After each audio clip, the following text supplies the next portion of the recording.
I mentioned last week while I was clarifying a couple of points from my conversation with Andy Hart that I believe that there is no perfect way to invest. So if you don't mind, I'd like to take a few minutes, fewer than 5 minutes hopefully, to explain a little bit more.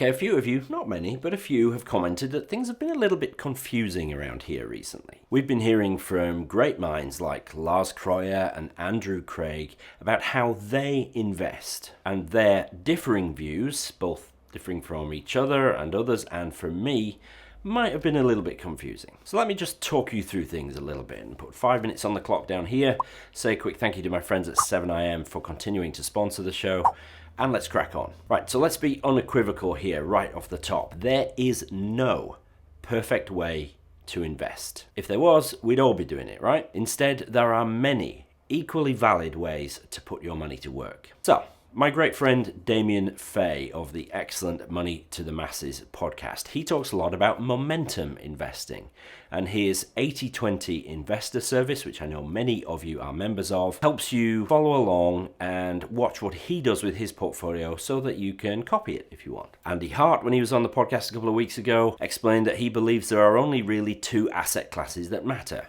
equities and property. Residential property held for the long term. Andrew Craig, author of How to Own the World, has a view that you should hold a reasonable allocation to gold and other commodities. Lars Kroyer, author of the equally excellent book Investing Demystified, talks about keeping it super simple and really just holding global equities along with some home-denominated bonds as a bit of a volatility hedge. The man, Warren Buffett, down here, he obviously has pretty clear views about investing, which have, let's face it, served him pretty well. And any one of these approaches will doubtless serve you perfectly well as well. Now, because they are different, they will perform differently in different market environments. And that's fine.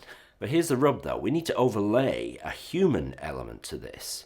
So if you're of a nervous disposition, you might prefer an option that limits volatility to some degree and hence reduces the number of sleepless nights you might have to endure. If, by contrast, you're more comfortable with risk, well, you might eschew volatility modifiers like bonds and gold and go all in on equities, throwing in a nice heavy allocation to emerging markets just for good measure. Your level of interest in these things will also be a factor in determining your approach to investing. For me, I can think of about 3.5 million things I would rather be doing than, quotes, managing my investments. And even if I did really enjoy it, I'm self-aware enough to know that I would suck at it and probably do more harm than good. And so that is why I preach what I do here on Meaningful Money. That is passive, multi-asset fund investing. That approach does three things for you at least. Firstly, it exposes your money to shares and bonds at the very least. Those are the two biggest asset classes. And you can probably get access to some more asset classes depending on what multi-asset fund you choose. So you get access to all kinds of asset classes. Secondly, passive multi-asset investing keeps your costs down because you're tracking markets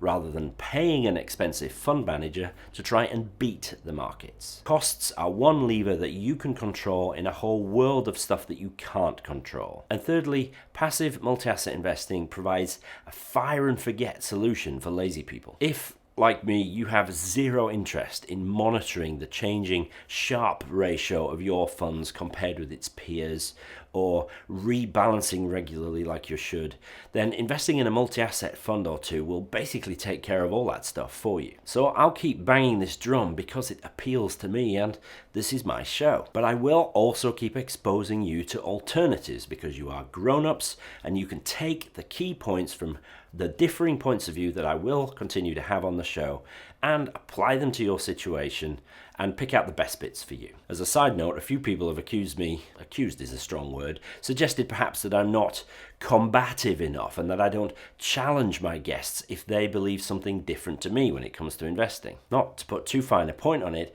that's because I just don't care enough about the day-to-day machinations of investment management to spend the time to learn more about it. Now, I'm not an idiot. If somebody wanted to come onto the show to explain the benefits of Bitcoin and why you should invest in that and nothing else, clearly I'm not going to let them on. I obviously understand enough about it to be able to filter out what is obviously garbage. But I'm pretty unlikely to challenge Andrew Craig or Lars Kroyer or Damien Fay, guys who know much more about investing than I do. Rather, I'm going to trust that their character is such that they're not out to rip people off. Obviously, I get to know these guys first before I expose you to them, and I know that they will put things across in such a way that will enable you to take what you want from it. And of course, any guest that comes on understands that I reserve the right not to put the episode out if I'm not happy that there isn't sufficient value added to you, the audience. So, I'm not going to challenge those guys on their investing approach, but I'll try and ask some perhaps deeper questions for you in future. I'm much more interested in things like human behavior, particularly when it comes to money. That's the stuff that I spend time reading and learning about. And without any question, it's a far bigger factor in your success, financially speaking or otherwise, than your chosen investment approach. So I hope that clarifies. There are many, many ways to invest, all of which will serve you perfectly well, will behave differently in different market conditions. But for me, I love the lazy person's approach of passive multi-asset investing. Fire and forget, done for you. Get on with doing something more interesting, like clearing out the muck from under your toenails. Thanks for watching. I'll see you next week in another 5 Minute Friday.